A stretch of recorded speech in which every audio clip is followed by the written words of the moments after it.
Assalamualaikum warahmatullahi wabarakatuh. Nama saya Nadia Jayanti, NPM 1950353 dari kelas A, Program Studi Pendidikan Bahasa dan Sastra Indonesia.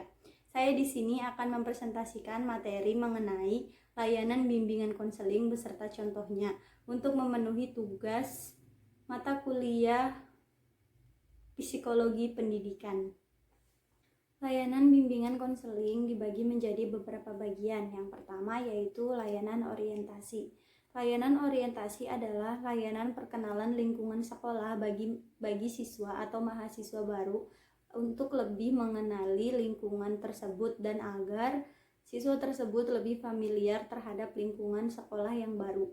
Salah satu contoh dari layanan orientasi adalah masa pengenalan lingkungan sekolah atau yang kita sering singkat sebagai MPLS. Dalam MPLS tersebut ada beberapa kegiatan yang mengenalkan lingkungan sekolah agar siswa tersebut tidak merasa canggung terhadap lingkungan barunya. Layanan yang kedua adalah layanan mediasi. Layanan mediasi adalah layanan yang dilaksanakan oleh konselor kepada dua belah pihak yang sedang berselisih paham. Salah satu contohnya yaitu bullying antar geng di sekolah. Geng adalah sekumpulan siswa yang memiliki tujuan yang sama dan sering melakukan kegiatan yang sama pula. Kegiatan yang dilakukan oleh geng tersebut dapat bersifat positif ataupun negatif.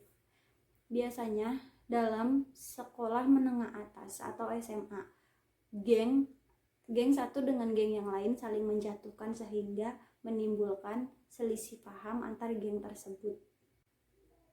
Layanan yang ketiga adalah layanan informasi. Layanan informasi adalah layanan pemberian pemahaman kepada siswa, baik pemahaman mengenai informasi pribadi, informasi sosial, ataupun informasi mengenai karir. Salah satu contoh dari layanan informasi adalah pemberian tips menghadapi ujian nasional bagi kelas 12. Pemberian tips ini sangat bermanfaat bagi kelas 12 agar mereka merasa terbantu dengan tips-tips yang diberikan oleh guru bimbingan konseling yang ada di sekolah. Layanan bimbingan yang keempat adalah layanan bimbingan penyuluhan. Layanan bimbingan penyuluhan adalah kegiatan yang dilakukan oleh konselor kepada individu yang sedang memiliki masalah atau yang sedang berselisih paham, yang bertujuan untuk mencari solusi dari masalah tersebut, sehingga bermuara pada teratasinya masalah tersebut. Contohnya yaitu penyuluhan kepada siswa mengenai cara belajar yang efektif dan efisien sehingga siswa tidak merasa jenuh dan bosan saat belajar. Layanan yang kelima adalah layanan pembelajaran. Layanan pembelajaran adalah layanan yang diberikan kepada siswa agar siswa mampu mengembangkan sikap dan kebiasaan baik.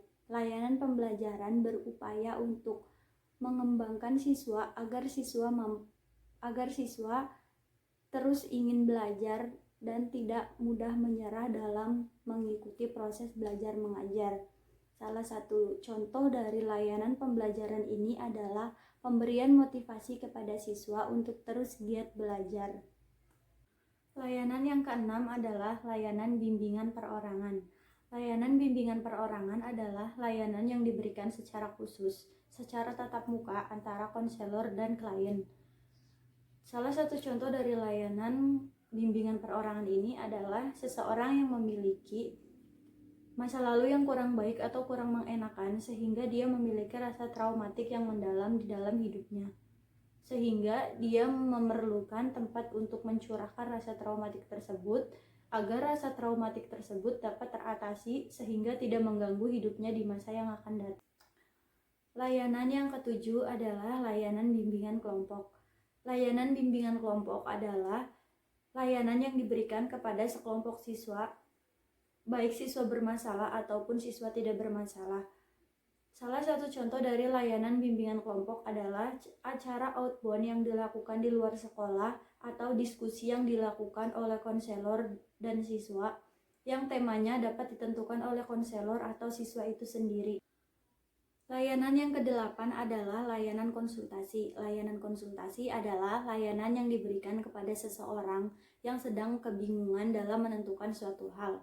Salah satu contohnya yaitu seorang siswa yang meminta saran atau pendapat kepada guru bimbingan konseling di sekolahnya untuk menentukan jurusan apa yang akan ia ambil, yaitu antara jurusan IPA dan IPS. Seorang guru bimbingan konseling akan memberikan pemahaman kepada siswanya yaitu mengenai kelebihan dan kekurangan yang ada di IPA maupun yang ada di IPS. Demikian pemaparan materi mengenai layanan bimbingan konseling beserta contohnya.